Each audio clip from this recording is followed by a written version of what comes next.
एबे कौनसी application आपनको contact बा फोटो उपरे इच्छा मुताबिक एक्सेस नहीं पारिबे नाही। मु यही कथा एथिपई कहूची कारण भारत सरकार डीपीडीपी बा digital personal data protection act नाम एक कानून अच्छी। यही आईन सेक्शन 6 कहे जे जो जिनसर अनावश्यकता अच्छी सही जिनिस मात्र एप्लिकेशन को परमिशन देवा उचित।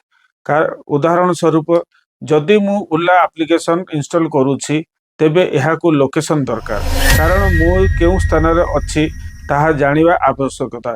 किंतु ओला को मो फोटो एक्सेस करिवार कोनोसी आवश्यकता नाही। जेउ एप्लिकेशन अनावश्यक भाव समग्र डाटा को नहीं थाए सेमानक उपरे 250 कोटी टंका पर्यंत जरिमाना पेनाल्टी देवार व्यवस्था अच्छी।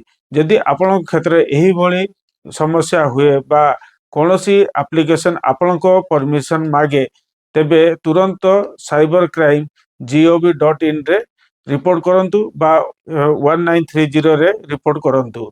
जदि यही वीडियो को इनफॉर्मेटिव लागिछि लाइक शेयर सब्सक्राइब कर दियंतु। आउ आपण मानक प्यारा सा मतामत देकी हमकु उत्साहित करंतु। जय हिंद, जय भारत।